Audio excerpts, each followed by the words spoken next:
Welcome to all of our guests who are arriving. We'll be starting the program in approximately 8 minutes.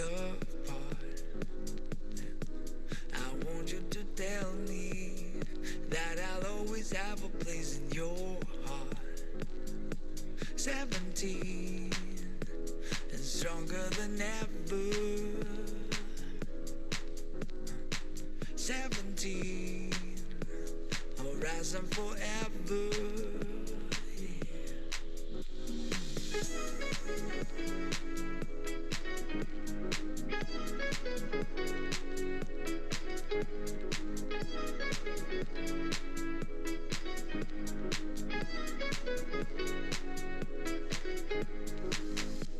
Don't want you to blame me for the way you spend the rest of your life.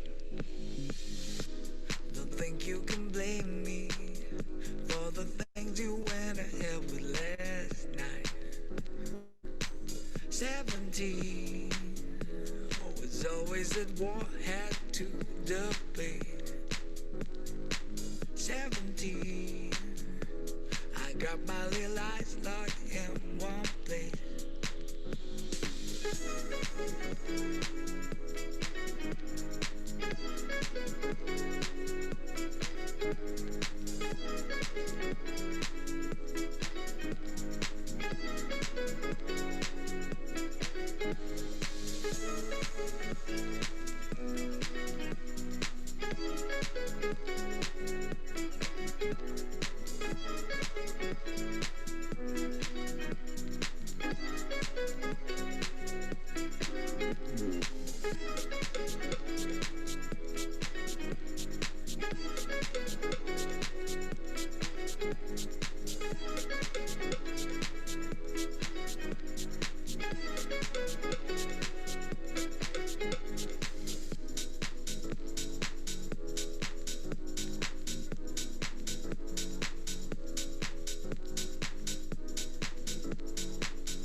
There's some bad fits, and I can't escape the past. So I'm sorry for the time we can't bring back. I wanna move past that. I leave the world behind. For you, I go for walls and pick a fight. A big welcome to all of our guests who continue to log in. We're excited to have you here today. We will be starting the program in approximately 5 minutes. Just to let you know, we have enabled the Q&A function, so you'll be able to ask questions during the program. So check that out. And again, we'll be starting in approximately 5 minutes.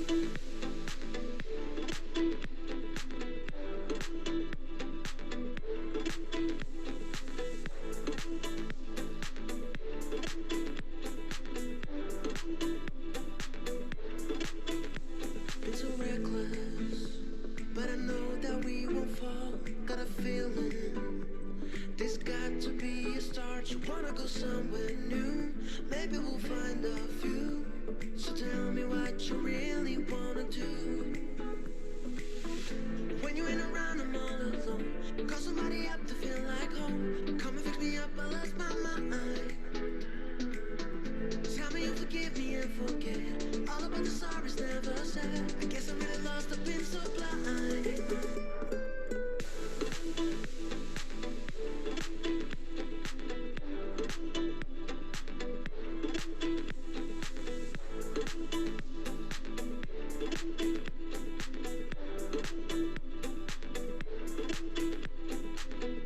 When you ain't around, I'm all alone.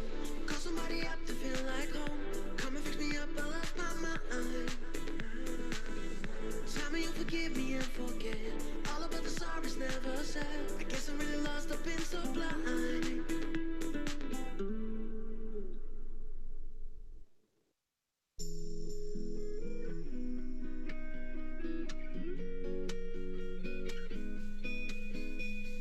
Hey, little darling, I'm gonna take you out of the darkness. I wanna walk with you in the light, hold your head high. Hey,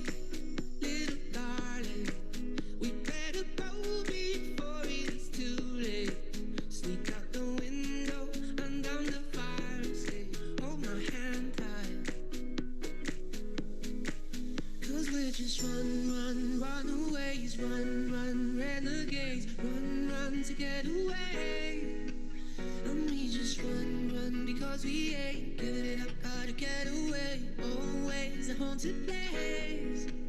Oh, and you and I are the ghosts. How I wanna take you home, but we're just runaways, run, renegades. Nowhere could have stayed.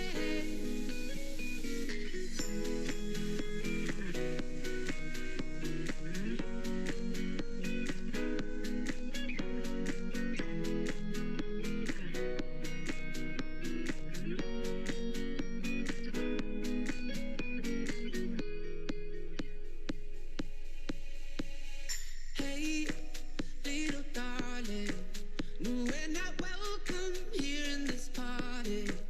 They're looking through us like uninvited. Hold your head high, 'cause we're just runaways, run, renegades. So exciting to see everyone enter the room. We are happy to have you here. We are going to be starting our program in just a couple minutes, so stay tuned. We're really excited for this discussion. We have an amazing lineup, so starting in just a couple minutes. How I wanna take you home, but we're just runaways, run, renegades. Nowhere could have stayed.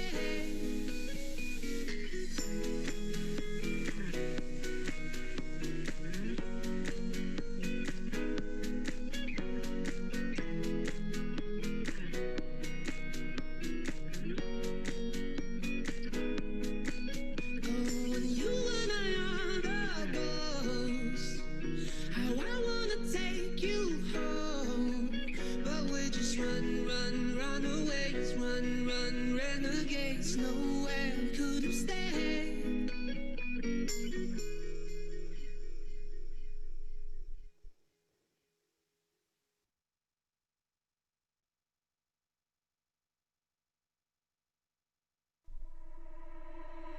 I've been trying not to go off the deep end. I don't think you wanna give me a reason. I've been trying not to go off the deep end. I don't think you wanna. I don't think you wanna. I've been trying not to. I don't think you wanna. I've been trying not to. I don't think you wanna give me. I've been trying not to go off the deep end. I don't think you wanna give me a reason. I've been trying not to go off the deep end. I don't think you wanna. I don't think you wanna.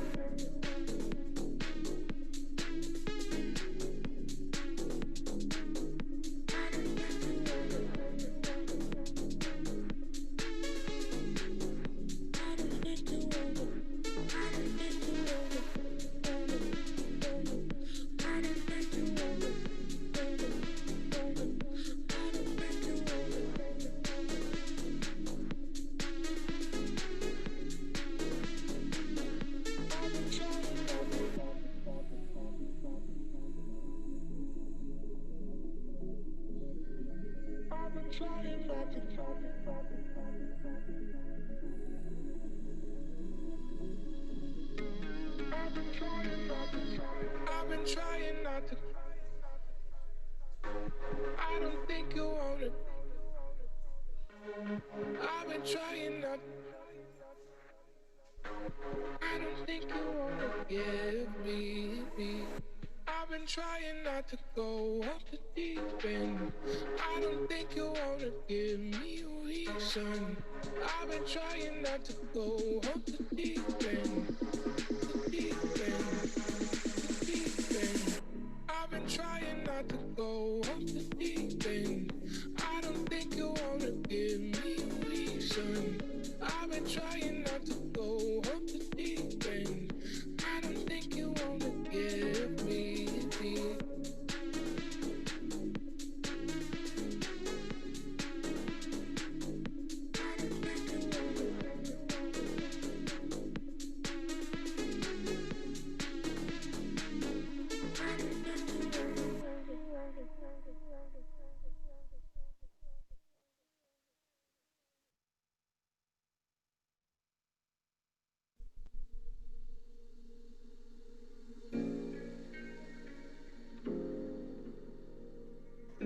We will be starting the program in exactly 1 minute.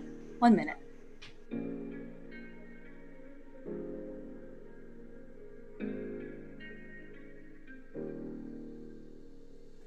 I traveled a place by place. I couldn't find someone that could replace me. We said that in the name of love, you opened up my heart and you got into me deep. It's like I'm moving around the ocean, feeling no waves. Hearing the chords that says that she's the one for me. You're stuck deep in my mind, babe, moving in my thoughts. I'm really in the mood for a longer drive with you, a longer drive with you.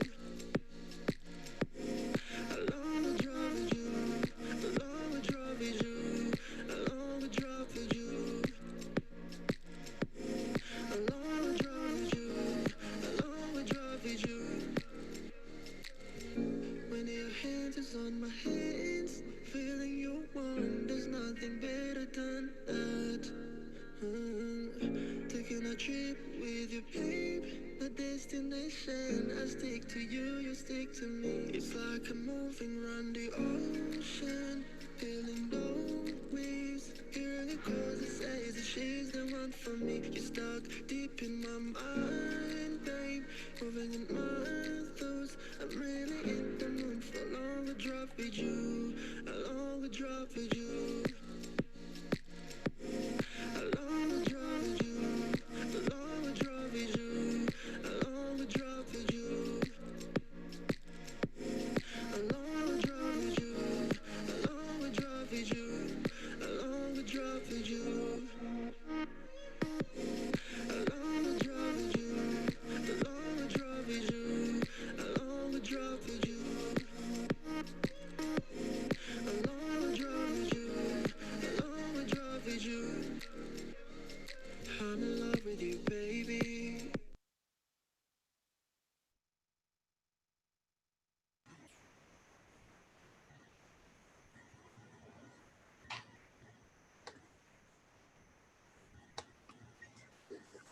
Hello, Tampa Bay. I'm so happy to have you all with us. Commissioner Welsh, honored moderators and panelists, our very many guests, and welcome to our sponsors. It's so lovely to have you here for our first virtual event for the launch conference for Invest Tampa Bay 2020. My name is Abby Melone, and I'm the president and CEO of Capital Analytics. A headline in Tampa Bay Times on March 1st, 2019 read, "The Tampa Bay area in better economic shape to weather the next recession whenever it arrives." I doubt the headline writer knew that almost 1 year later to the day, the recession would arrive in a devastating bang in the form of a deadly pandemic. COVID-19 has impacted our lives in ways we never imagined a year ago, from lockdowns to social distancing, to working from home, to Zoom meetings, and now webinars. I certainly never expected to be hosting a major business forum with well over 450 registered attendees from my computer. But here we are. As many of you know, our team spends 6 months interviewing over 200 local leaders to put together our globally read annual economic reports. We traditionally conduct all of these meetings in person.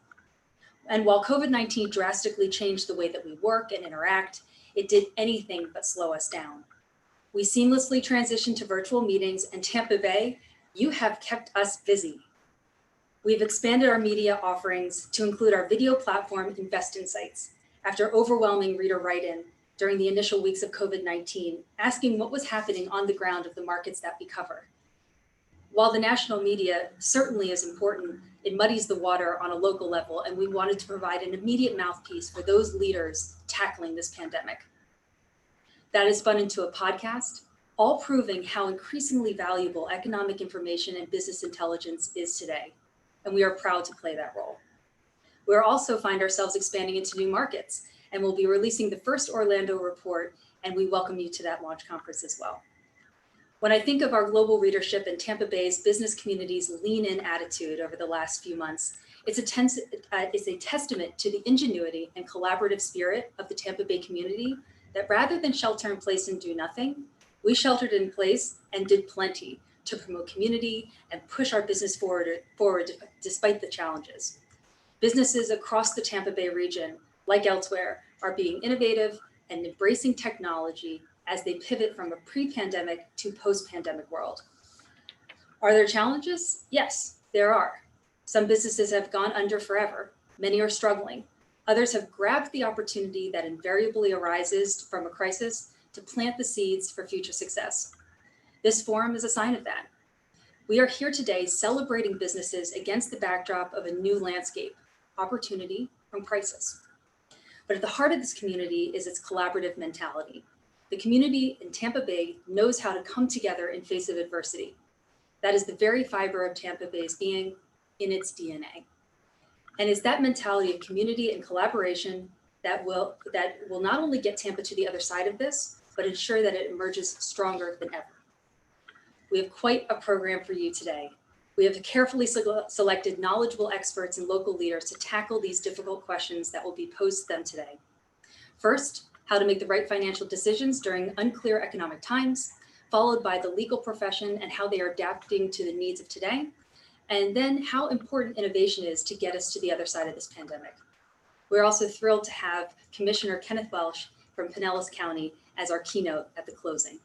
And don't forget, we will be sharing the results from that economic impact survey that so many of you responded to. Thank you very much.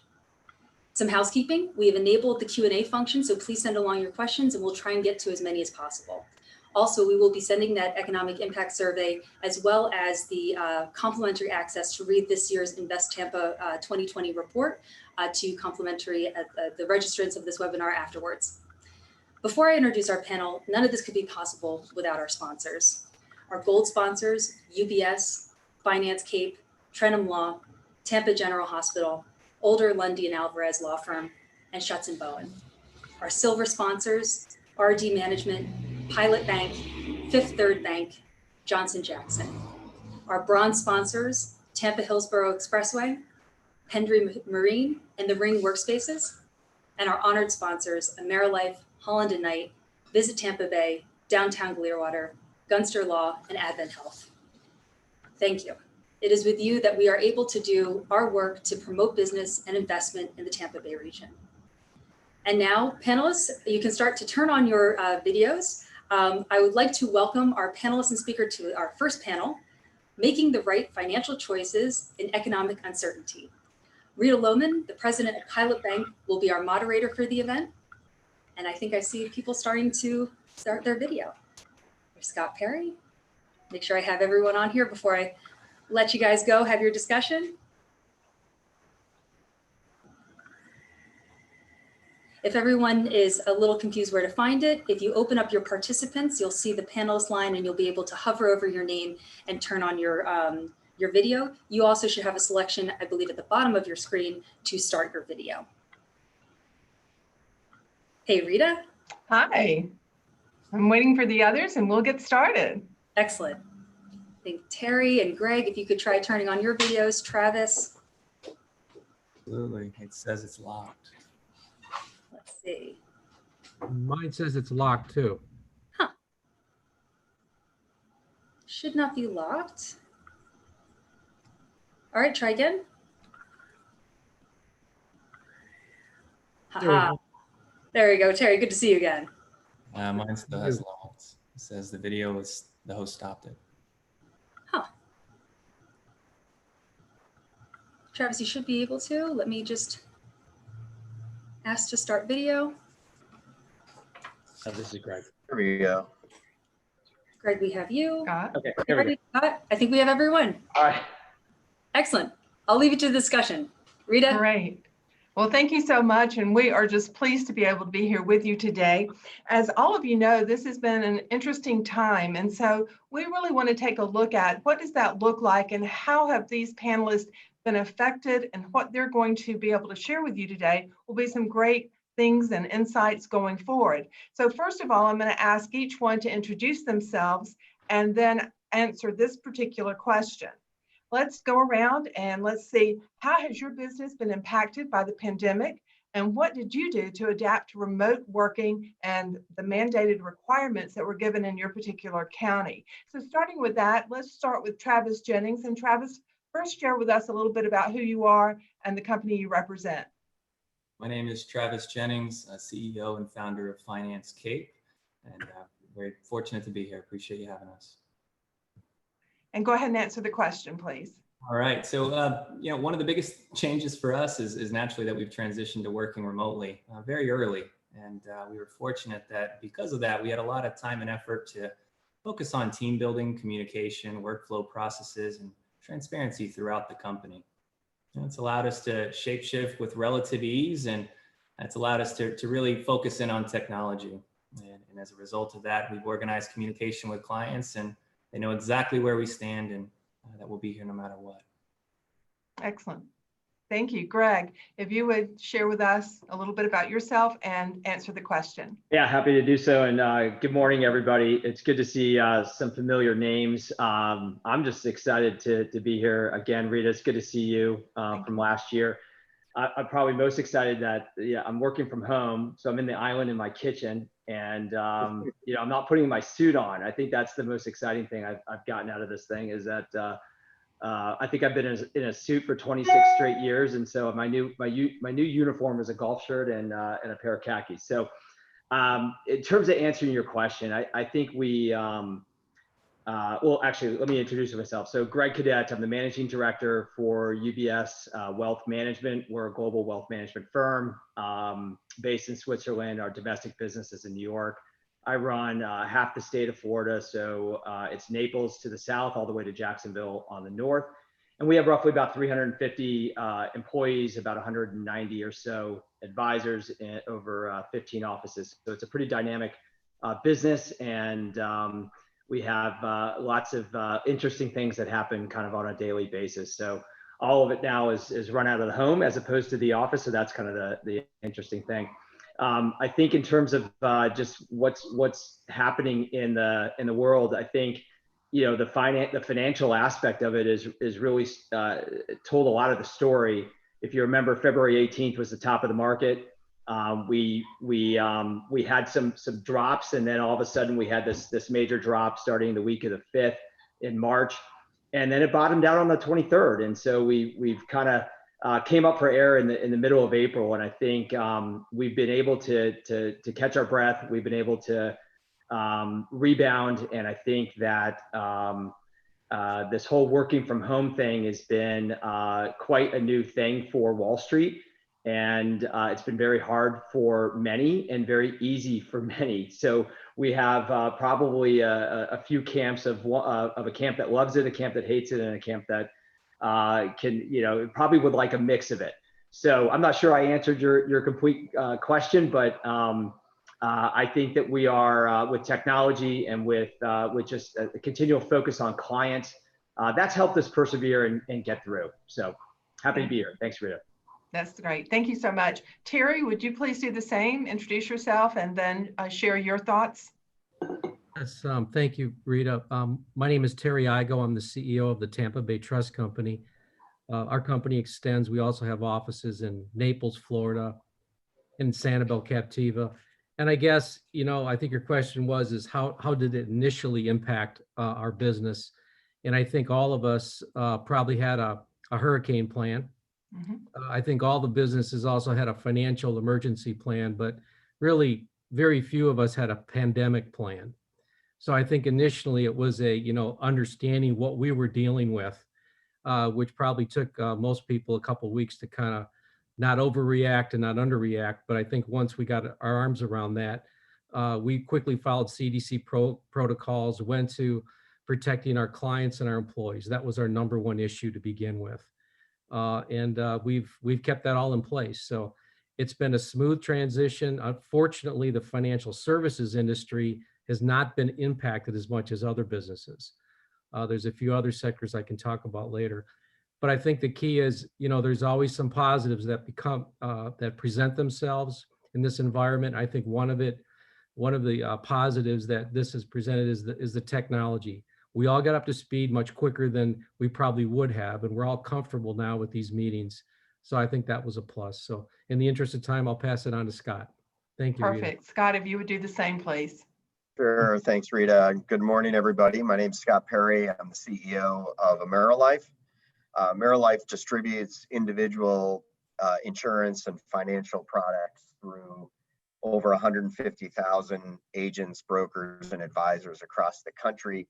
These folks typically serve clients on a face-to-face basis, and they work in the agents and advisors and brokers we work with typically tend to work with individuals that are near or in retirement, so planning for retirement, for their retirement years, or are already in retirement.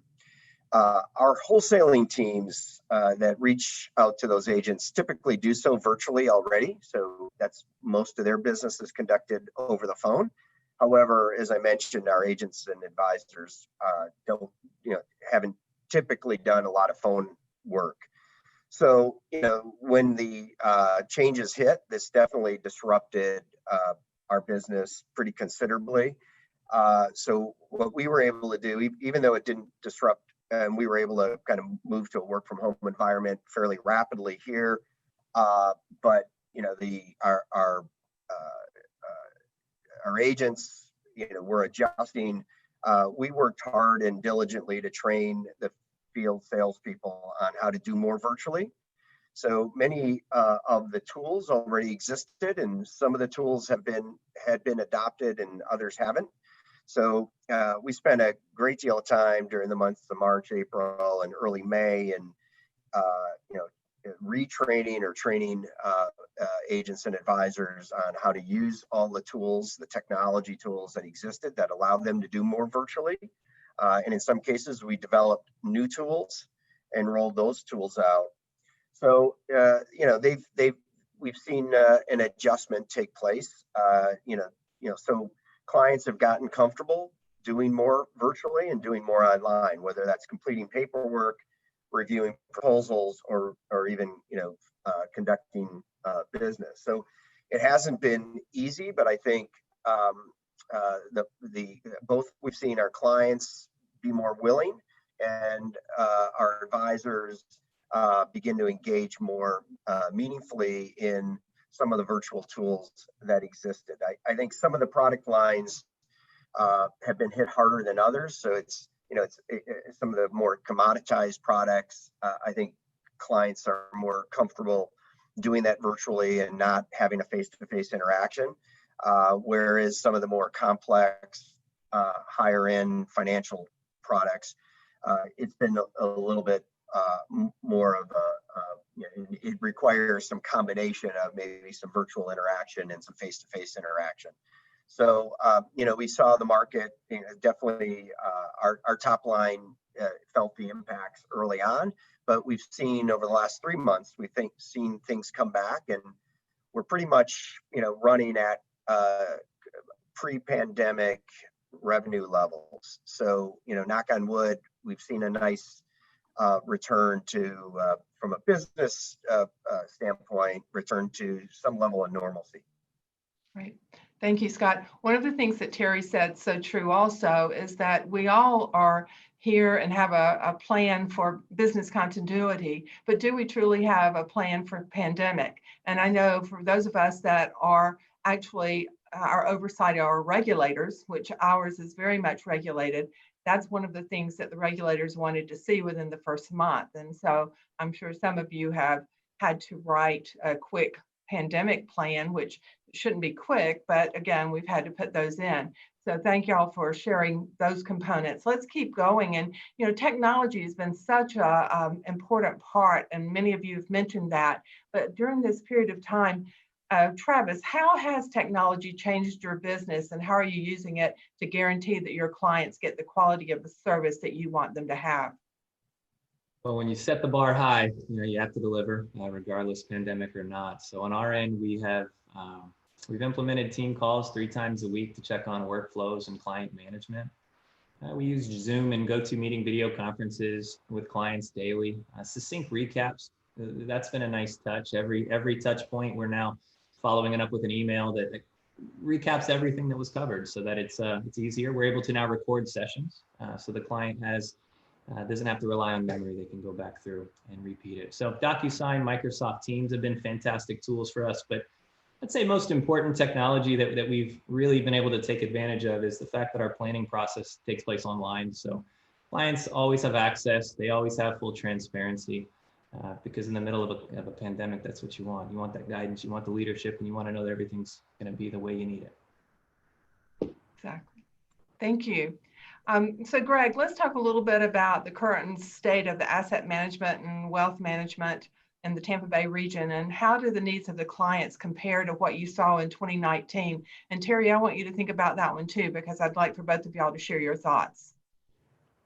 Yeah, Rita, great question. I think at our worst, we were down about 15% top line. I think Scott, you mentioned that as well. So we are lucky, and we are. And I think as I'm reflecting back a few months ago, we're starting month 6 of working from home and into the pandemic. It feels like 10 years, but it's 5 months. And I think at least in the wealth management business, we're blessed. We're happy that we are in business, and many people would love to be just down 15%. So we are very, very fortunate, and I think our people know that, and I think we're humbled by it too, which is important. I think the state of the business is actually really good, and our clients learned from the financial crisis that staying the course is incredibly important.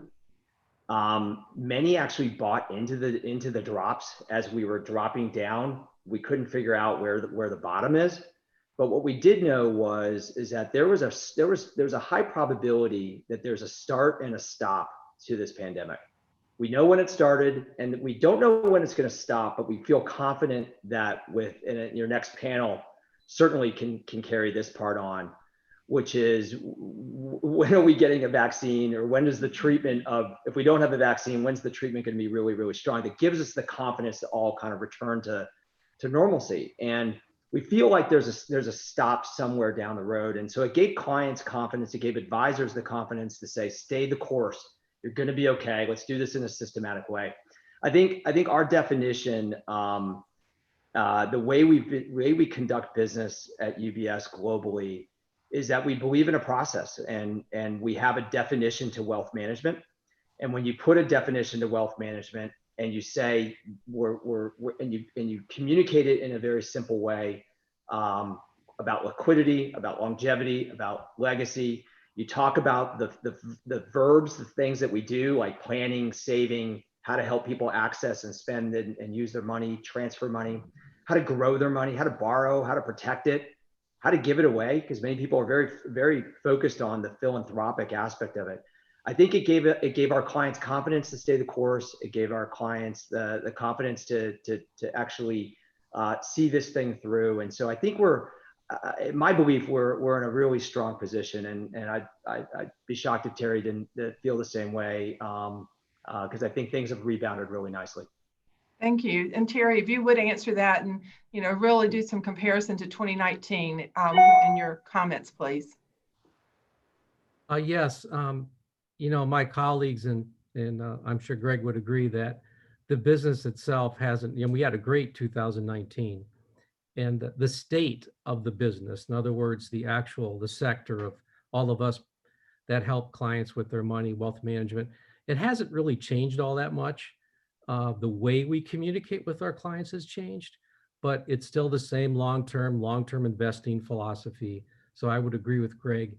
I think one thing that it did allow us to do is people had more time on their hands. And so what we did is we went back to their balance sheets and with our families and got their estate planner involved and their tax planner and took another look.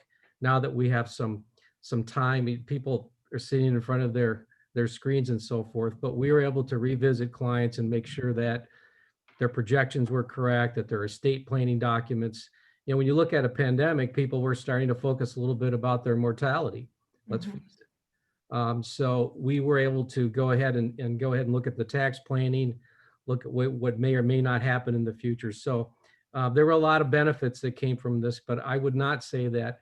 I can talk a little bit about analytics later and metrics as far as the public markets go, but it's, again, I'll say we're fortunate. It's business as usual, but we were very careful in the way we contacted our clients, and we're virtually not having any in-office meetings at this time until things clear up. So safety first. Perfect. Well, Scott, I'm going to ask you if you could speak a little bit to the operations and how you've had to adjust with the landscape that you're seeing, especially as it really goes to delivering the performance for your company in the insurance field. Sure. As I said, a lot of the tools that our advisors and our agents are using today have existed in some capacity for the last 3 to 5 years. The market has just been fairly slow to adopt them.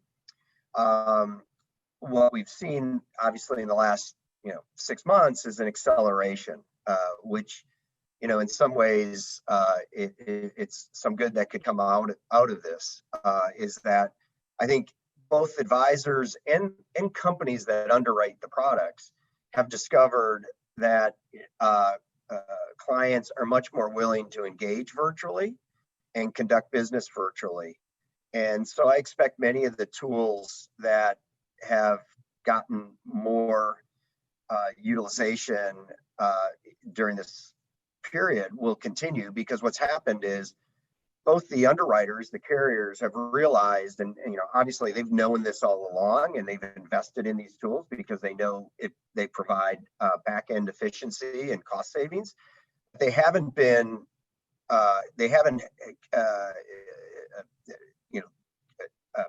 used the stick. It's been more of a carrot to get people to use them.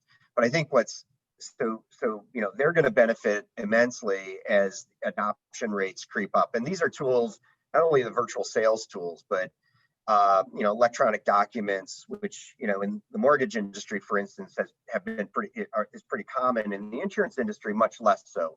So being able to take an application over online, do an e-signature or a voice signature, that in some lines of business that might have only been happening about 10 or 15% of the time. Certainly I think after this pandemic, you're going to see at least, over 50% of all of those types of interactions or transactions will happen online or virtually. So advisors have realized that, clients are more willing to accept this, more willing to conduct business through Zoom or WebEx.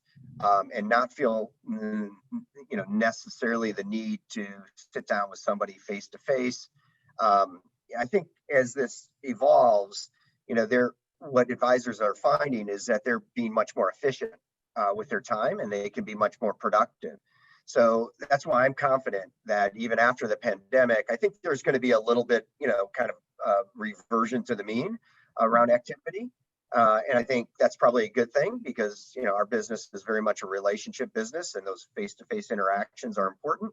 But I think there will be, certainly even as that kind of reverts, I think you're going to see a combination of activity that's virtual and face-to-face, supported by strong tech.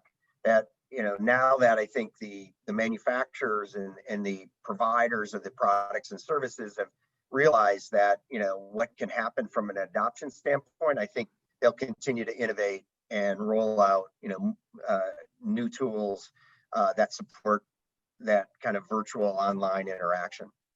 Thank you. Well, I knew this time was going to go by really fast, and it's already, our 25 minutes is already up. And so let me just reiterate a couple of things. First of all, we talked about client touches and how important that is over this period of time.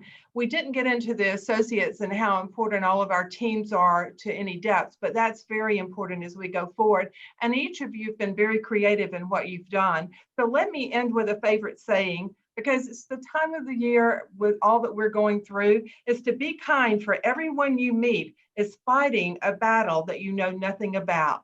So with that, thank you all so much for joining us today, and I really appreciate the panelists. So back to the moderator. Thank you. Great. Thank you. Thank you. Hi, it's nice to see everybody. I'm Jack Miller. I'm the Regional Director at Capital Analytics. thank you for to our finance panel for your comments today, and Rita for the message that you've left us with. I've had the pleasure of being in Tampa so many times and working with so many of you over the last couple of years, and I really look forward to being able to get back there and do another art walk in St. Pete, or go to the beach in Clearwater, or have a nice dinner at Burns Steakhouse again. So hopefully I can be back there with you very soon. I just wanted to announce our next panel today, Adaptation for Legal Professionals in the Wake of the Pandemic. Our moderator is Kevin Johnson. If you can all please turn on your cameras.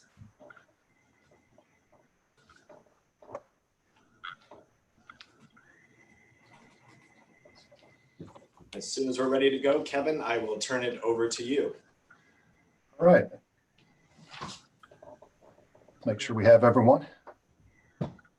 Good, I think we're all here. So this panel is going to be a collection of superstars here, and I'd like to introduce them. Let's start with Marie Tomassi. Marie is the managing shareholder and president of Trenam Law. She is board certified in appellate practice and has twice been named the best lawyer in Tampa Bay in that field. She also specializes in complex litigation, especially ERISA matters. Our next panelist is Alan Higbee. Alan is the managing partner of the Tampa office of Schultz and Bowen.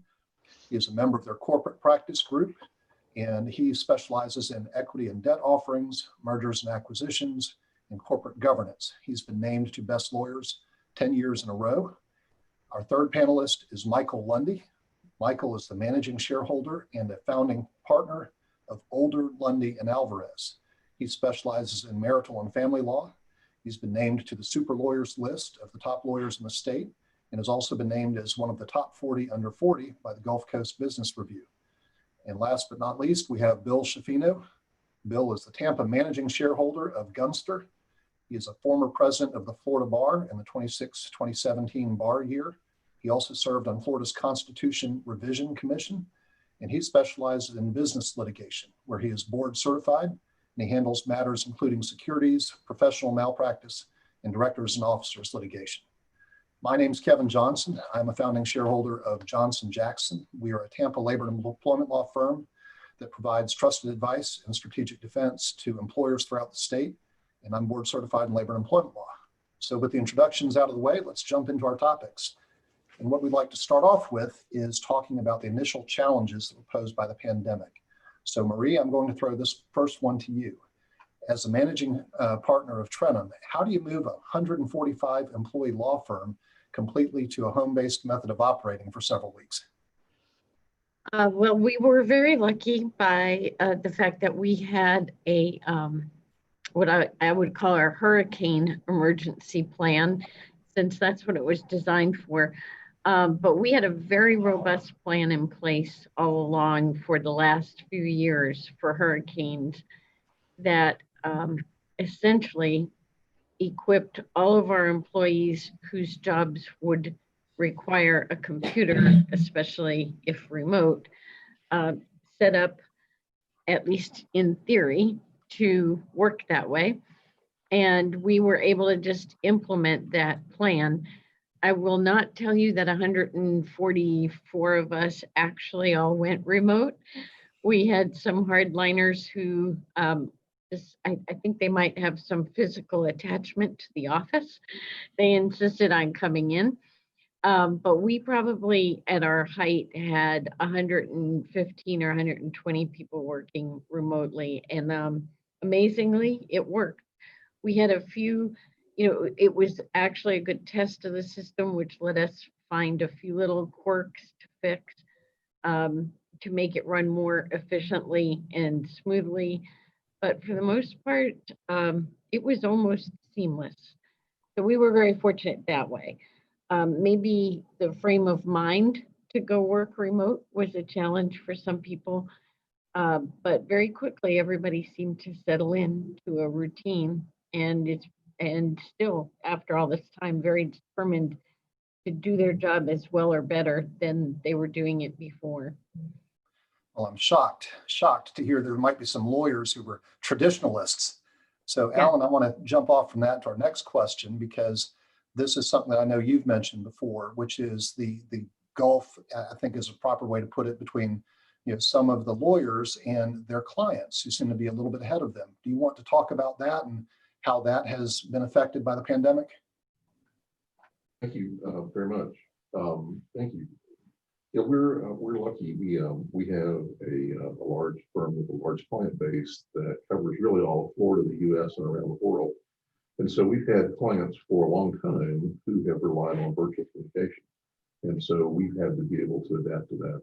I'm sitting in what we call one of our Zoom rooms now, where we can actually hold conferences with clients across the internet. A lot of our lawyers were very proficient in that. Certainly, some of our lawyers less so. Some of our lawyers really depended more on face-to-face interaction. But I think we were able to quickly adapt and actually reach out to some of our clients who had adapted much earlier than we had, probably much better than we had, and get some of their advice.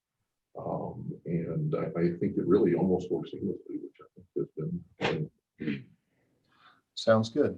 Michael, I want to turn to you now. And if you can get your video on. My Yeah, video. There he is. I'm sorry, I was looking in the wrong square.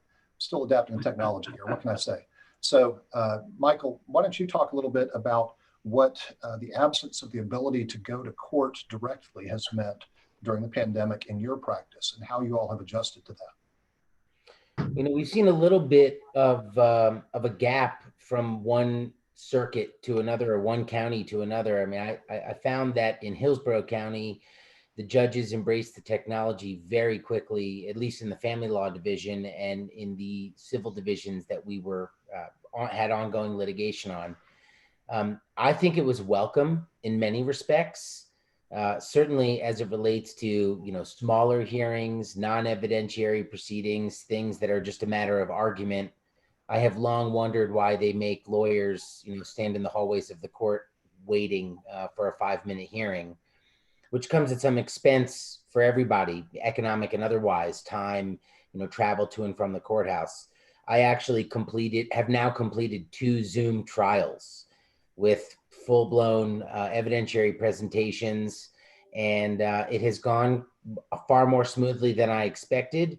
The biggest problem that we're facing now is that you deal with the bandwidth of the lowest common denominator on a Zoom call. So if one lawyer in Pasco County, not that I'm picking on Pasco County, but if one lawyer this week in Pasco County has a bandwidth problem, it can create some issues. But by and large, I think the court system adapted very quickly and recognized the importance of keeping things moving. Certainly, we've seen, there is still some in-person stuff going on at the courthouse for domestic violence and some other things which really have required some presence. But by and large, I don't think that the litigation system has really faltered. Okay, Bill, I want to turn to you now. Sure. I know that during your term as Florida Bar President, that both you and actually several of the bar presidents before you really worked hard to make technology a focus and to get Florida lawyers more involved and more familiar with technology. Can you talk a little bit about whether you think those efforts have paid off? And if so, what that translates to in terms of making lawyers better equipped to deal with this pandemic? Well, yes, thank you, Kevin. Back in 2012, we impaneled a Vision 2016 commission. Now, that's long ago and we've long passed that, but that was put in place to look at technology and how could technology help the efficient delivery of legal services. Alan spoke about it, his connectivity with his clients worldwide. Michael's just touched on it, and that is the efficiencies to our clients with utilization of Zoom. So we began looking at that in 2012. I can tell you, and I think Marie touched upon this, is that there were many, I'll call them dinosaurs, that came kicking and screaming that opposed any concept that you could ever conduct a hearing via Zoom and that the world would come to an end as we know it. So it's important for this group that's listening to know that the legal profession is open for business. We are an essential business. You could not stop the administration of justice. And we haven't. And what we've had to do is, I believe, while there's been many negative side effects from the pandemic, we know that. Personal limitations and certainly the loss of lives. And so I don't want to minimize that at all. But one thing we've seen is that this pandemic, and I've worked with our Supreme Court, and they are leading it, this charge in many ways, and that is, this has accelerated the use of technology, and Michael touched on it, as have Marie and Alan. And that is, we are all utilizing Zoom hearings, Zoom mediation, Zoom trials. That's never going to leave. The positive of that is, I can assure you that for our business clients and for those that are listening, what they'll see and how this will translate is to a more efficient administration of justice. Their cases will be addressed in a more economical fashion. I mean, we can all give you stories. I mean, I had a case in which I was supposed to be in Seminole County for a 15-minute hearing, 2.5-hour drive away across the state. So up until the pandemic, every time I had to go to court, right, Michael, for that cattle call that you touched on, I would drive 2.5 hours there, 2.5 hours back, spend an hour waiting. Well, now it's a 15-minute hearing. I'm in the same setting we're in now, right? Judge pops up, my colleagues pop up from around the state. And so in 15 to 20 minutes, now I've resolved an issue that otherwise would have taken 6-7 hours by the time I traveled the state. So I think a lot of what's happened here is going to translate for the benefit of our business community and those that are out there, not just lawyers, but the business men and women. It'll be of assistance. So thank you, Kevin. All right, let's talk now about some of the emerging trends in this area. And Alan, I want to send this one to you. What has the pandemic and its after effects meant for the business and investment client, and especially Tampa's reputation, their emerging reputation as a hub for both startups and corporate relocations? Well, thank you. That's a broad question because it largely depends on the client. We've seen clients that make pool toys have their revenues, they increase 40% over what they were last year because everybody's staying home playing in the pool. We also have a lot of hospitality clients that have done it. And so it has been quite a mixed bag. It's been something where sort of the advice we've had to render, certainly one size doesn't fit all. We've had to try to work with them to address their specific issues, their specific problems. I think communications has been a key. I think with some of our clients, I think they knew things were going to be bad, and I think we were able to help by actually reaching out to them and suggesting some things they might be able to do from a legal and also business standpoint to stop some of the bleeding and see if they could do things to stay on board until things got better. And I think that was appreciated, and I think it's been a big addition of what we can offer. If you're in the startup area, again, it all depends on what you're starting out doing. Certainly, if you're in the startup area and you're working on video communications, I suspect you're really great. But if you're in the startup area and part of what your work is on video communications, but part of it also deals with movie theaters, you're hurting bad. And so, it's just been a wide variety. I think we have seen waves that we expected and waves that we didn't. I think certainly in the bankruptcy and restructuring area, the wave has yet to come, but it's really coming big. The waves that we did not expect, and I think was addressed a little bit in your financial panel, is we've seen a wave in trust and estates. People are showing up panicked, wanting to work on their trust and estates plans, work on their estate plans, figure out how things are going to go if things don't go well. This has been very hard on individuals. It's been a very, very difficult thing for them. And for a trusted advisor, I think that. Okay, I'm going to throw this next one back to Bill. And looking at it from the perspective of a litigator, what are you seeing in respect to the potential for court backlogs, and how is that going to affect clients that may have a case pending in litigation? I'll talk about it from, Kevin, the business litigation standpoint. And what we have is cases are moving, okay? I mean, you do have mediations via Zoom, as I mentioned, depositions and the such. But the one thing that is going to take a while are jury trials. In business litigation cases, many times they are bench trials, and certainly those will move. Bench trials are happening via Zoom. But jury trials are at a standstill. And I don't know if everyone that's listening knows this, but right now, statewide, we're not having any jury trials. They're starting to do some test pilots to see if they can do those by Zoom. That's going to be very challenging. So unfortunately, what is going to happen is when the pandemic breaks, and it will break, The first thing they'll have to start trying are the criminal trials. You have to get those moved through the system. You have speedy trial constitutional issues. Then you're going to have, as we know, you're going to have a host of eviction, and Alan touched on this. He mentioned the bankruptcy, but you'll have a host of state court, mortgage foreclosure, eviction actions, and the such. So judges will have to be deployed to address those issues. You'll then have, certainly Michael and the family law practice, judges will have to focus on moving those issues along as quickly as possible. So where I'm going with this is, unfortunately, and I have talked to the circuit, the chief judges from around the state, last in line will be those business dispute cases for jury trials. They're going to have to wait. I suspect they'll probably won't start to happen until 2022. I think you'll take most of next year cleaning up the dockets that are completely backlogged with what I've mentioned. Michael, I'm going to throw the next one to you. So will you talk a little bit about what the impact of the pandemic has been on the courts and on the families that are caught up in the world of marital and family law? Sure. Well, first of all, there has been an increase in domestic violence, and very unfortunate for obvious reasons. And that part of the courthouse has just had to remain open because it is a truly emergency type of issue, and they have had to deal with these matters. The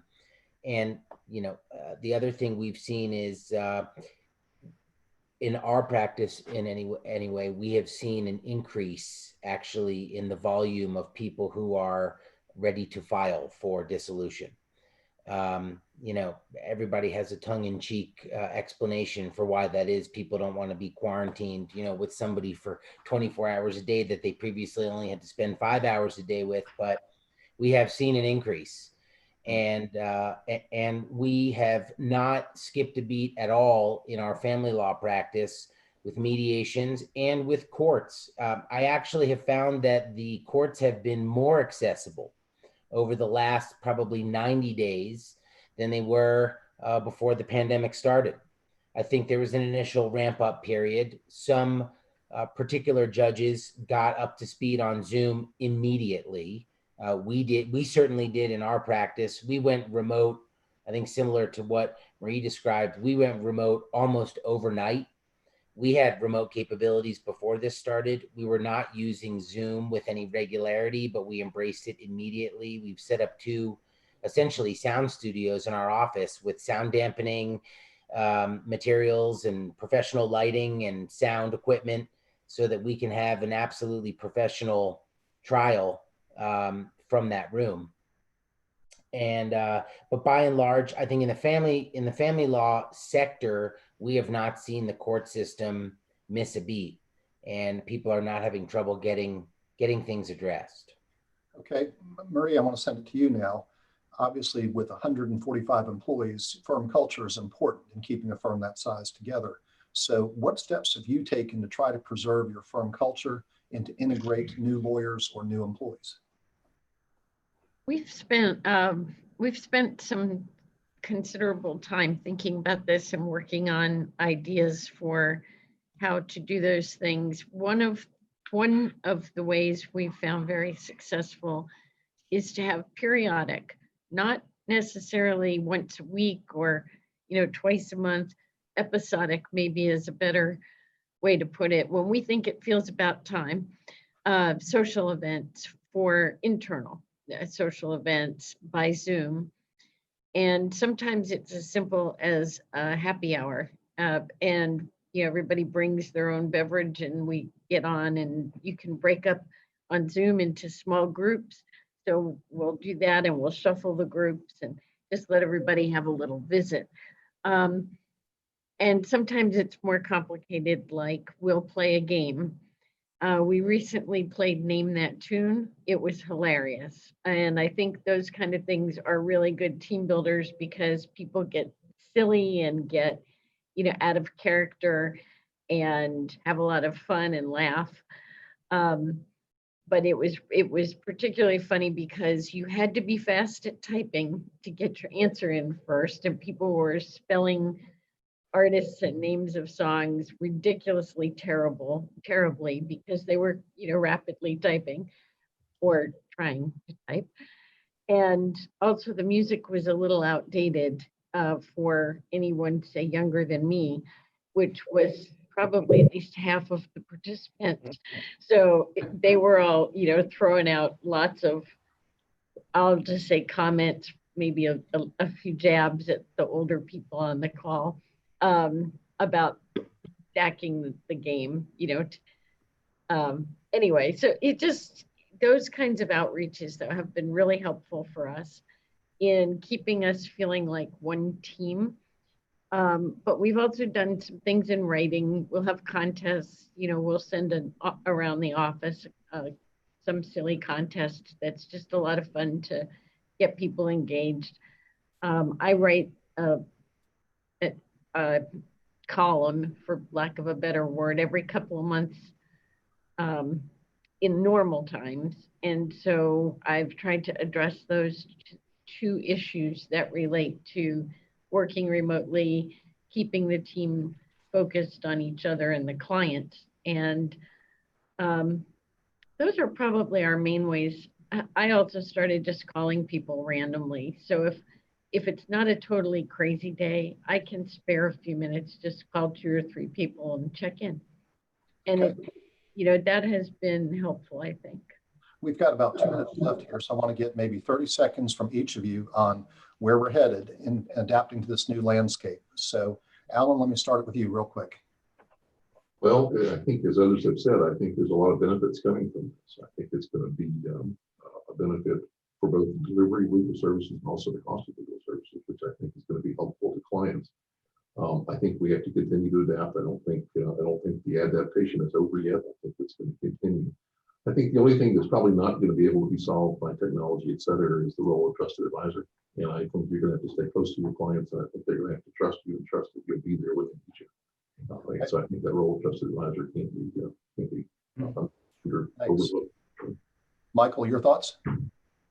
I think the hottest issue that I'm been contemplating in the last week or so is office space and how to restructure and reorganize. Law firms like to take up a big footprint physically.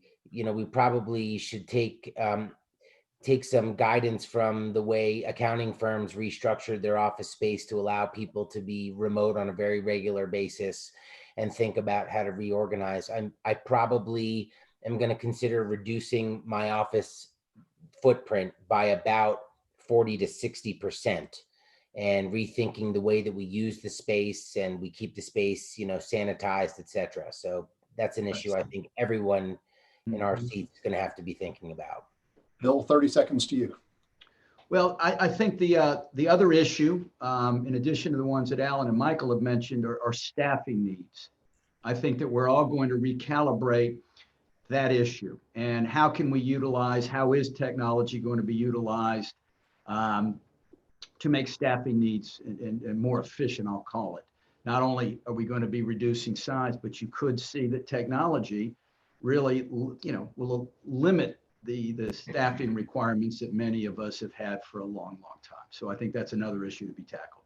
All right, Marie, 30 seconds from you. I'd agree with everything that's just been said, but I'll just also add that I think we'll all be talking with our clients about what have they gained from this experience that they would like to see us continue. What expectations or desires do they have that now that they've seen some things done differently, they would like us to either continue or expand on or revamp a little bit, but maybe some different ways that we serve our clients. All right, thank you to all of the panelists. We appreciate your service today. Thank you, Kevin. Thank you, Kevin. Thank you very much. Thank you all. I appreciate your comments today. I think we all agree that no matter what industry that we are in, things are changing and some things need to change. And hopefully many of those positive things will come out of this. Again, thank you to our panelists from our second panel. Panelists, you can turn off your cameras, and then all the panelists from our third panel, which is Crisis Breeds Innovation, and what this means for the business community. Please turn your cameras on. Our moderator for this panel is Chris Bowen, Chief Development Strategist for RD Management. I'm going to hand it over for him. Chris, all yours. Thank you, Jack. Good afternoon, everyone. Very excited to be here with all of you today, and certainly to have a chance to speak with our panelists on this third panel titled Crisis Breeds Innovation, what this means to the business community. We have three extraordinary organizations that are being represented today. First off is Tampa General Hospital, a world-class provider and nationally ranked teaching hospital and medical researcher. AdventHealth, one of the largest nonprofit healthcare systems in the nation. And Holland and Knight, an international law firm with over 1,400 lawyers and other professionals in 28 offices throughout the world. Our panelists representing those great organizations, which are world leaders and nationally ranked leaders, certainly, with national impact, all three, but they are also very near and dear to our hearts here in the Tampa Bay region, because they are pillars of our community, and we are so much hoping and supporting them in this effort that we've all found ourselves in, which I like to call our Apollo 13 moment. We are all together, we're caught out in space, and we had to find a way back to Earth. And these three individuals that I'm going to be introducing here in just a second are very much involved in that effort with us and for us. First of all, I'd like to introduce John Couris, who is the president and CEO of Tampa General Hospital. John, welcome. Thank you. And next is Doug Wright, who is the operations and finance partner of Holland and Knight. Welcome, Doug. And finally, John Johannesson, who is the Senior Executive Officer of non-acute care services at AdventHealth. Welcome, John. Thanks, Chris. Appreciate it.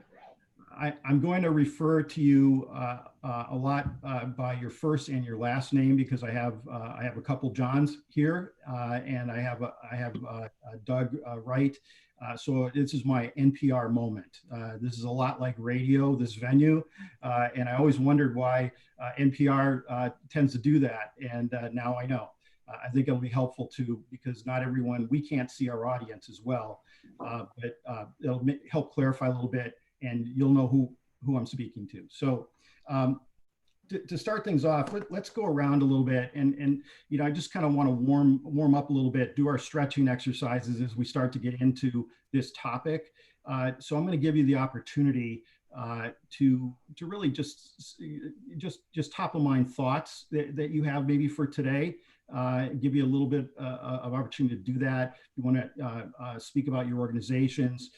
In particular, we're interested, kicking off, sort of what your initial reaction was to when we started to really start to see what we were coming up against here, and what was really at stake. But also just to, you know, again, let's warm up a little bit. Let's introduce each other and to our audience, and just get a little bit of a feel for this topic that we're going to take on today. John Couris, I'll start with you.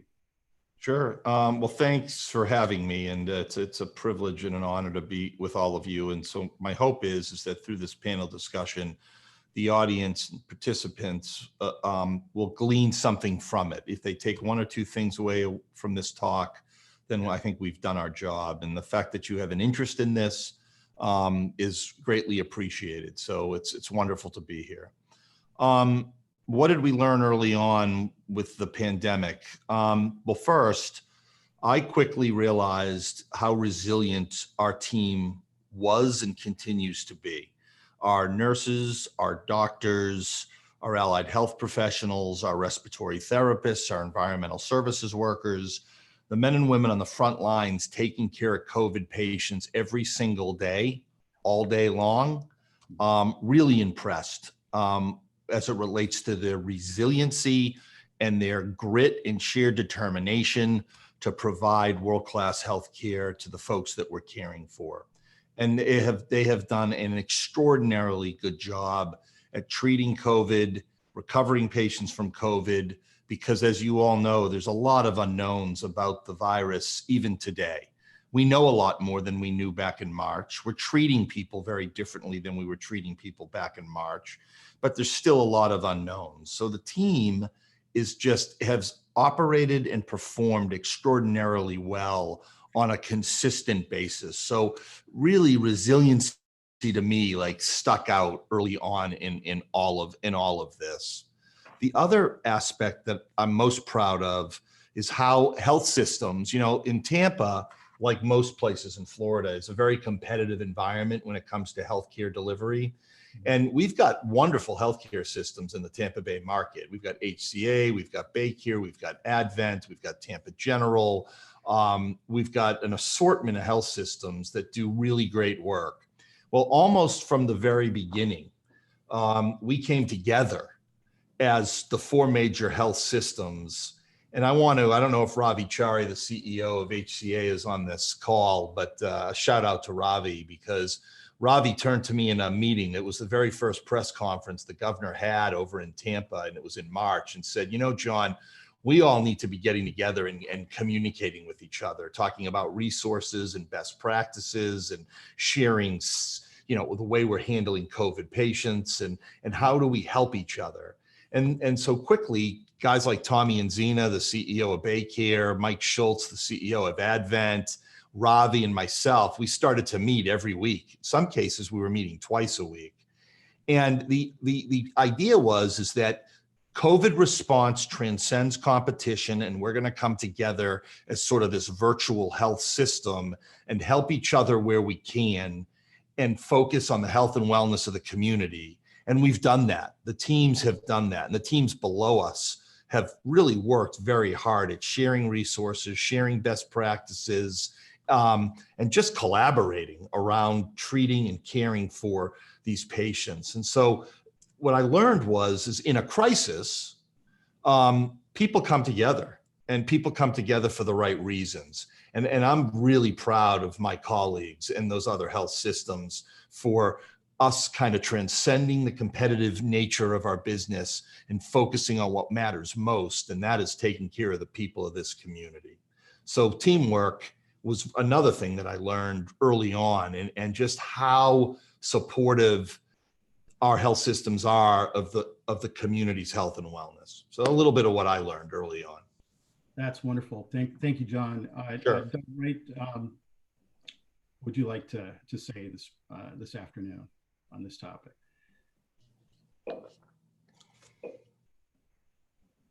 Doug, I think your mic is. Was it me? No.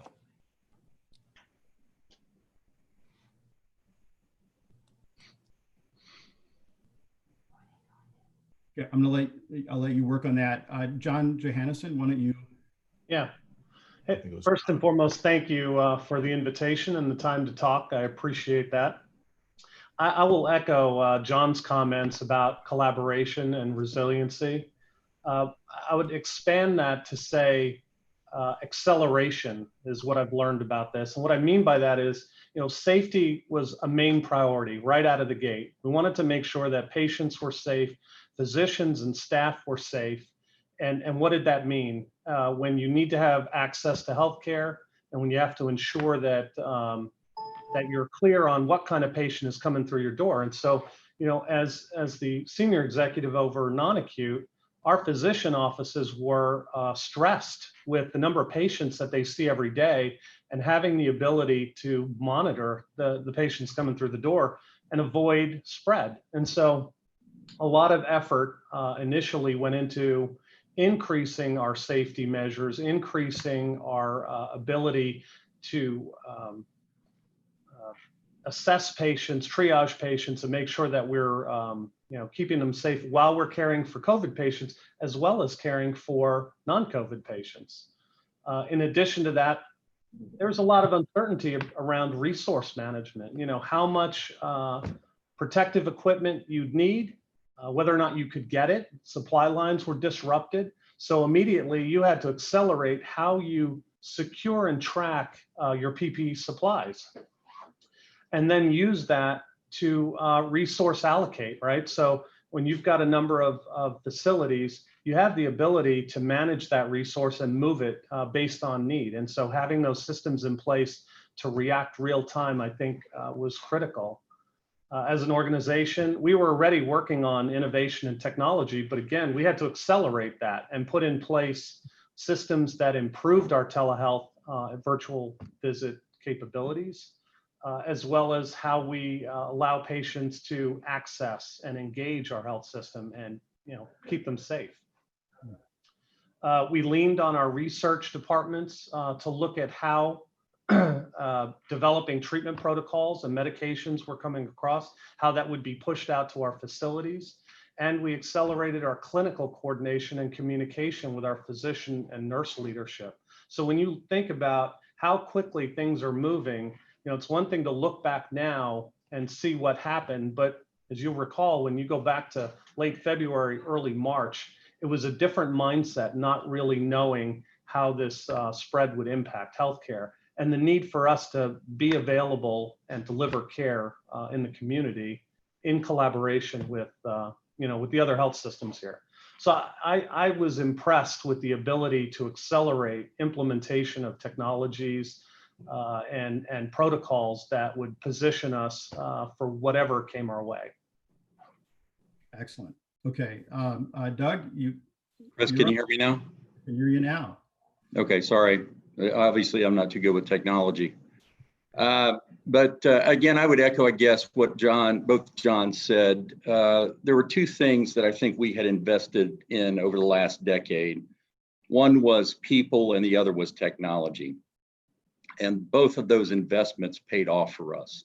As other people have said, the transition, if you told me we could take 1,400 lawyers and 2,600 people in a week and have them working in the office one week and working remotely the next week serving clients, I would have said that would take us 3 months to do, but we did it in a week. And it was because of the crisis and you had no choice with respect to what you were doing. And so I think it's a tribute to both the technology that we had invested in over years and also the people that we have working here.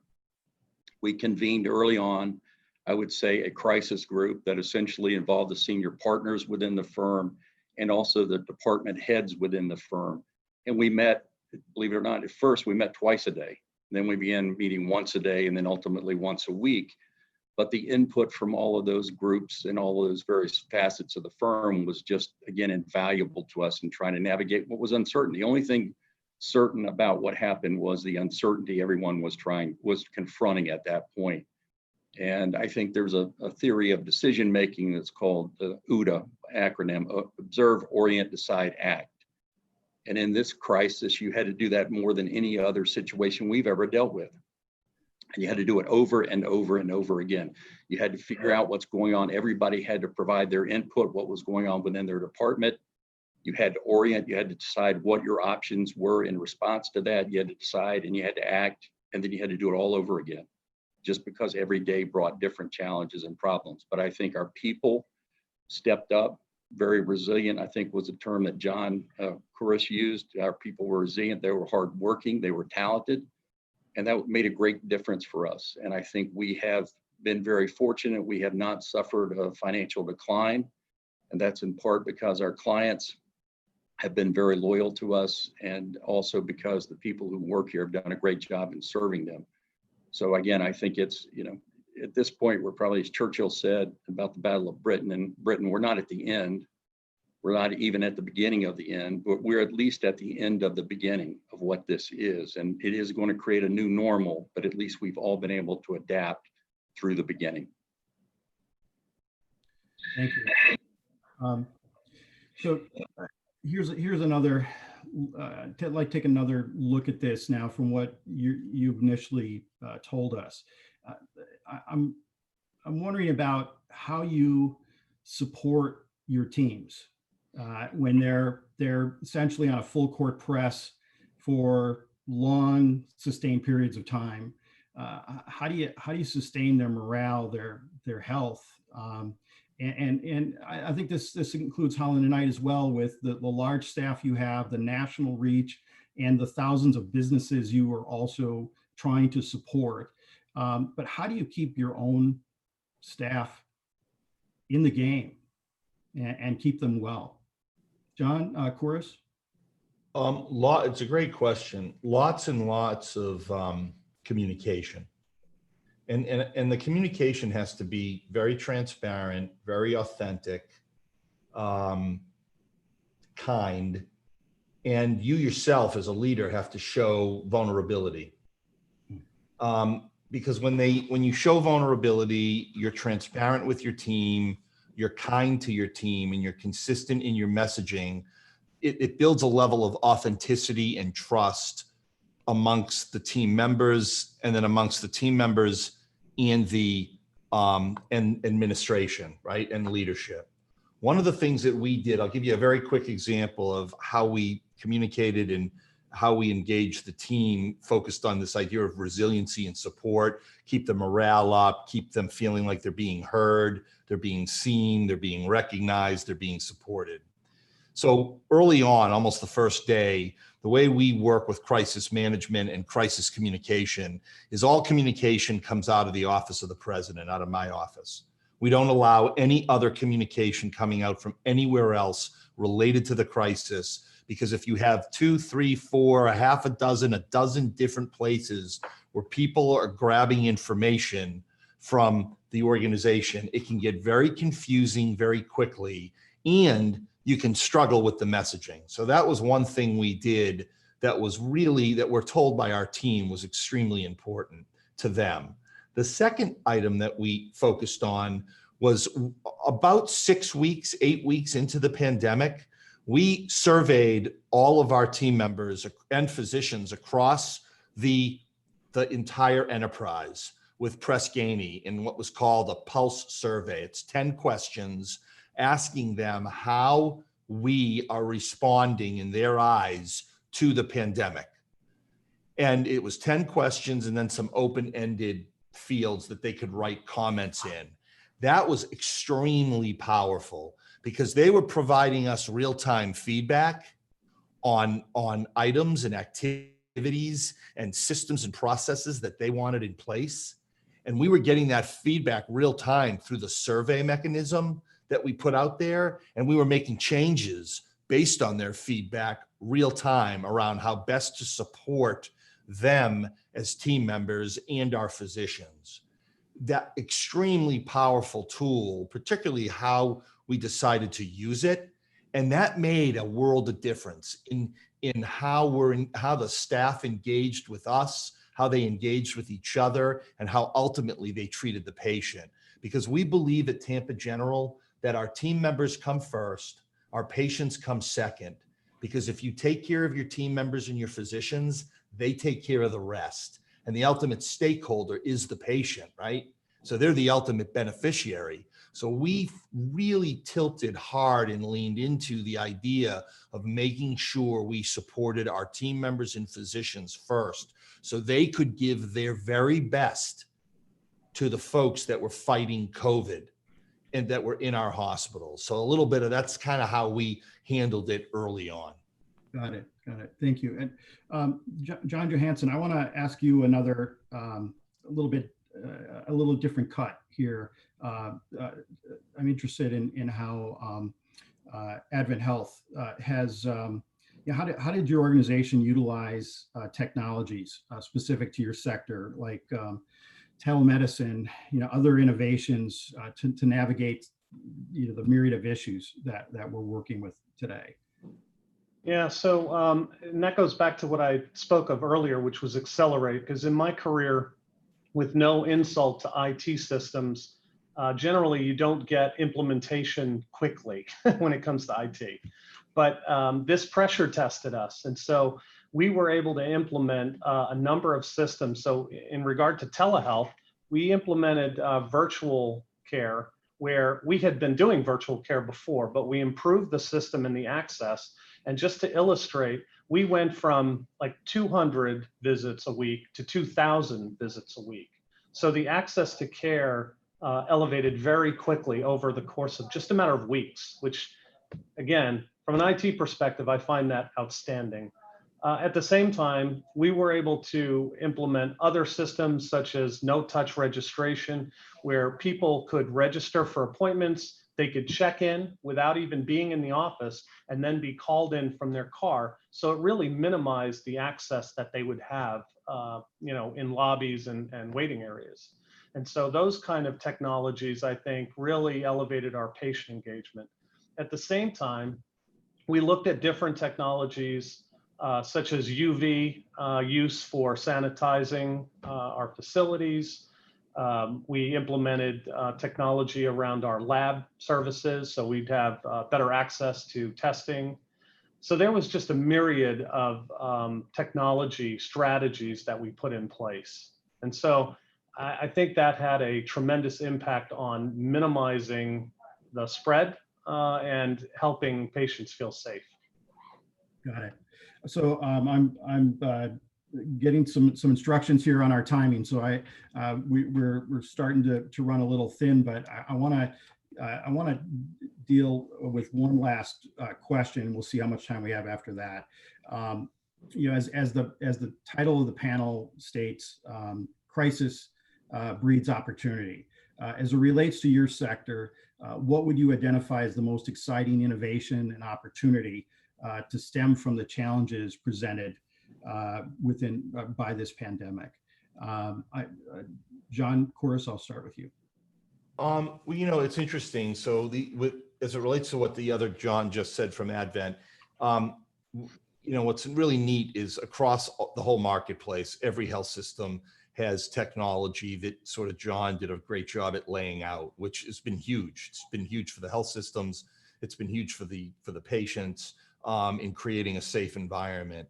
One other thing that we did at Tampa General, which sort of brought, a silver lining, is we stood up a consultancy, a group to help. It's a collaboration between TGH and USF, and it's an organization that helps businesses open up safely and reliably. And so we send in epidemiologists, infectious disease physicians, infection prevention specialists, and we go in and consult to help businesses open up in a safe and responsible way. And so we've got TICO as a client. We've got the Florida Aquarium as a client. We've been working with the Hillsborough County School System, Berkeley, Tampa Prep. I mean, there's a myriad of clients. We have probably about close to 20 clients right now. That's been great because it's a way for us to give back to the community and to help people really think through how to open up safely, how to open up responsibly, because here's the key. If we do 4 things as a community, if we wear masks, if we socially distance, if we wash our hands, and if we make smart choices around crowds, we can open this economy, continue to open this economy up. What's getting in the way is people not following those 4 simple rules. It's not the fact that we're opening the economy up too quickly. Quite frankly, I think what the governor has done has been smart and thoughtful. What we're not doing is following those 4 rules consistently enough as a total community. Now, don't get me wrong, there is a ton of people doing it the right way and working hard at doing it the right way. But what I fear is this idea of COVID fatigue, where people are getting sick of it. Well, guess what, folks? We're in this till the end of the year, and we'll probably have a vaccine at that point. That's my opinion. We can do this for 4 months. And if we do those 4 things, mask, socially distance, wash your hands, and make good decisions around being in crowds, this economy can continue to open and can continue to prosper. If we don't do those 4 things consistently, we are going to have problems going forward. And in my opinion, it's 4 more months, folks. So that really came to light when we reflect back on where we are with the pandemic. Thanks, John. John Johansson, we're going to wrap up here, but I want to get some quick thoughts from you. Yeah, I just want to illustrate, what John said. I have to echo. I think we found that, people now have the power over their care. and they're able to decide how they want to get care and when they want to do it on their timeline. And so as I think through education and engagement, I think what we're learning, we have to readapt how we deliver care. And that care needs to be more connected. It has to be more flexible. We have to look at how we can deliver care in the home, which, lower cost setting, but also now we've learned it reduces infection, it reduces spread, right? And so how do we connect people where they are when they need it? And I think the learning in that is people need education, but they need support in that education. And we have to learn how to be everywhere for them. So that's the future from my perspective. Thank you, John. And Doug Wright, final thoughts? I mean, I just think I would echo a couple of things that the other panelists said today. One is it is important to communicate with the people with whom you work, and that takes various forms, but I think that's been extremely important, and also communicate with our clients. And I hope that, we talk about innovation. There's a lot of innovation around technology, but there's also going to be innovation around your relationships with both the people with whom you work and your clients and how you serve them. And that's equally important to be innovative in that area. I think one of the acute problems we're dealing with right now is working parents having to be home and trying to school their children and also satisfy their professional obligations. And that is something we are trying to empathize with them about. To be frank with you, we have no panacea for that problem. It is a problem that's inherent, I think, in our profession overall. But we're trying to be supportive of, again, our people as they try to balance something that they've never had to do before. Again, as I say, everything's been complicated, more by the pandemic than anything else. Of course, now I've seen that there are 2 tropical depressions that are headed toward the Gulf of Mexico. So, as I said, if the only way anything could get worse is if we had a hurricane, but now it looks like we may have one. Well, thank you, Doug, and thank you, gentlemen, so much for spending your time today and giving us your insights. It's greatly appreciated. We appreciate the hard work of your organizations. Hang in there. We're all behind you. We're supporting you, and we're depending on you.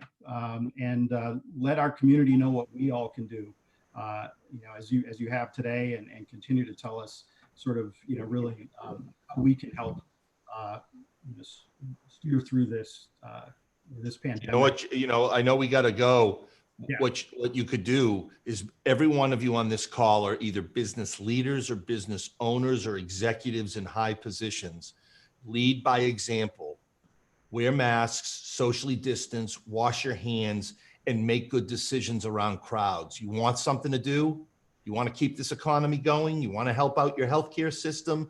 Do those 4 things. Lead by example for your employees and your businesses in your community. That is what the general population can do. If we do that, we will be successful. And we'll have a great football season on top of it, because it's going to be difficult to open up football the way we want to and the way we should, particularly with Tom Brady coming on board. We want to go see him play, everybody. Do those 4 things. We're going to have a great football season. Thank you, John. Great words. Let's do it. Jack Miller, I think I'm going to be turning it over to you now. You'll actually be handing it over to me. John, I'm staying safe. Excellent. I love it. Thank you so much, Chris, John, Doug, for all your feedback for this panel. It's been wonderful to have you. And now I have the pleasure, and if you want to turn off your videos, I have the pleasure to introduce our keynote closing address. And don't forget, we will be releasing the survey results afterwards. But Kenneth Welsh is the Pinellas County Commissioner, and he was elected to the Pinellas Board of County Commissioners in 2000, representing District 7. He was reelected in 2004, 2008, 2012, 2016. Commissioner Welsh has focused on key issues which are vital to moving the community forward, including jobs, housing, youth services, transportation, justice reform, and community development. And when I had the pleasure of meeting him maybe a year ago or so, I found out that he is a Harley Davidson enthusiast. So he's also super cool. So without further ado, Ken, I'll turn it over to you. Thank you, Abby, and what a great group of panelists you had today.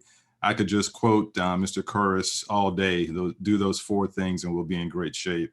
I want to say good afternoon and thank everyone for participating in the Invest Tampa Bay 2020 virtual launch conference. On behalf of the Pinellas County Commission, I want to thank Abby and Capital Analytics, all of today's sponsors and the business and community leaders who've joined us today. Thank you for all that you do every day to move our community forward. The fact that we are meeting in this virtual format is a clear indication of how much has changed in our world in such a short time. Just last year, we were on beautiful St. Pete Beach at the Don Cesar, and few of us even knew what Zoom was. Now we take many or all of our meetings in a virtual format. In-person meetings are few, and social distancing and masks are the norm. Our community and indeed our world has changed. In the Bay Area, we've experienced more than 61,000 COVID-19 cases and more than 1,500 deaths.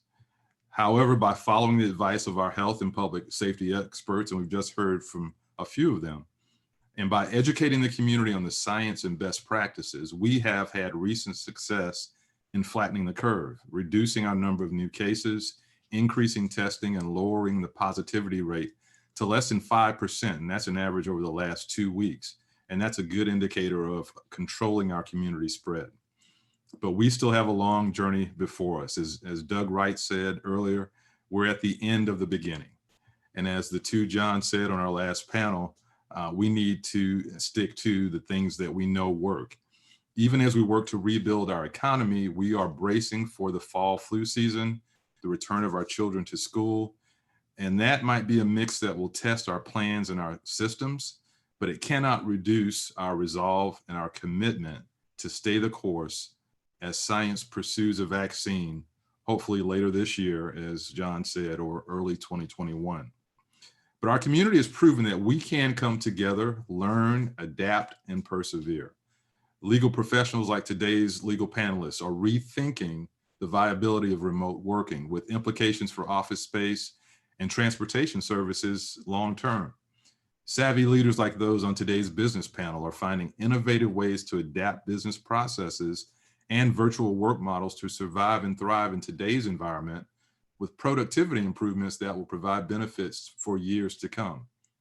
And our first panel provided insights into making smart, strategic financial decisions during this pandemic. That information sharing and collaboration facilitated by Invest Tampa Bay is critical and builds on the strengths of our Tampa Bay business community. In Tampa Bay, we're blessed with some of the best minds in business, government, and community. The value of Invest Tampa Bay is that it brings us together to listen, to learn, to collaborate, and to build a stronger, more resilient, and prosperous Tampa Bay. Look, we are facing a generational challenge in COVID-19, but it's during times like these that we have the leverage the innovation, the expertise, that collaborative spirit that is the driving force behind the success of so many of the businesses and organizations represented here today. Those are the characteristics that have made Tampa Bay the best region to invest, live, work, play, and retire. And those are the traits that we must harness to weather the pandemic and build a brighter tomorrow. That is what Invest Tampa Bay is about, bringing us together to make us better. Thanks for attending Invest Tampa Bay 2020. I look forward to seeing you in person next year, God willing. Stay safe and well. Thank you so much, Commissioner Welsh. Wonderful to have you. Thank you, Abby. So before we close today, I would like to show our results for the Economic Impact Survey. I wanted to thank so many participants who were able to fill out the survey. They were leaders across the spectrum of businesses throughout the Tampa Bay region. Our findings show that Tampa Bay business leaders are mostly optimistic for an economic rebound from COVID-19, although they're not too happy with the federal leadership during the crisis. Almost 50% of respondents expect a business rebound to pre-pandemic levels by at least the first quarter of 2021. Over 40% of respondents expect capital spending to match 2019 levels before Q1 2021. We also asked business leaders to rate the performance of local and federal leaders. City officials ranked as high as 4 or 5, but Governor Ron DeSantis scored a lowly 2.5, the same result as President Trump and Congress. Finally, when ranking their top concerns, impact on customers was top of mind, along with keeping the employees safe. So I know there's a lot of more information on this survey. Again, we will be sending it out to all the registrants of this webinar so that you can have this available for you afterwards. I want to thank again Commissioner Welsh, our moderators, our panelists, our guests, and our sponsors for making today possible. Once again, our gold sponsors were UBS, Finance Cape, Trenam Law, Tampa General Hospital, Older, Lundy, and Alvarez, Schultz and Bowen. Our silver sponsors, RD Management, Pilot Bank, Fifth Third Bank, and Johnson Jackson. Our bronze sponsors, Tampa Hillsborough Expressway Authority, Hendry Marine, and the Ring Workspace. And then our honored sponsors, AmeriLife, Holland and Knight, Visit Tampa Bay, Downtown Clearwater, and the Clearwater Community Redevelopment Agency, Gunster Law, and AdventHealth. Truly, it is with all the support from the community that we are able to do these events, and I'm so pleased that you could virtually be here with us. We will be starting our report for Invest Tampa Bay 2021 shortly, and I hope that by the time we're launching that report, I am there in Tampa Bay with you. So until that time, please do stay safe, and thank you again for attending today.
Every day and every night, my heart is on the floor. 'Cause every time I call your name, I kinda lose control. Every day and every night, my heart is on the floor.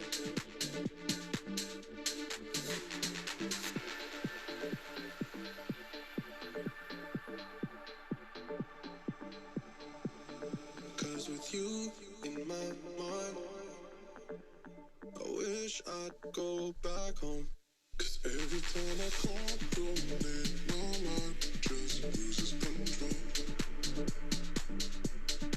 Every day and every night, my heart is on the floor. Every time I call your name, I kinda lose control. Every day and every night, my heart is on the floor.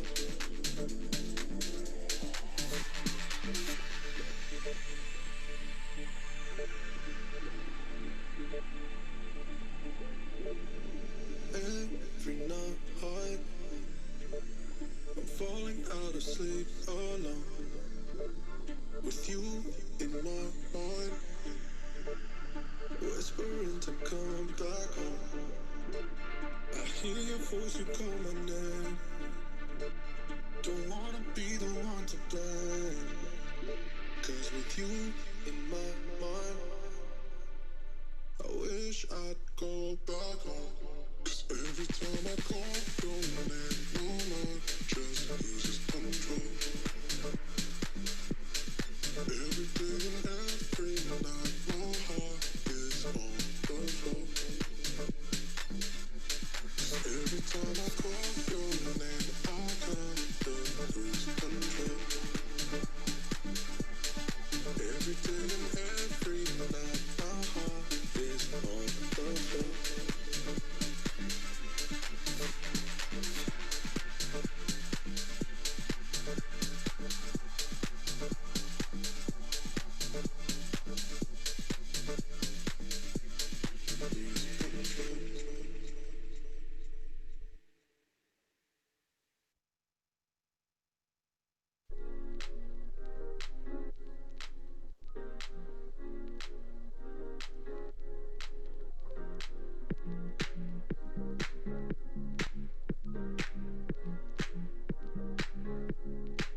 Don't leave me broke. You left me broke in so many ways. Don't leave me roses. You left me woes and time to days.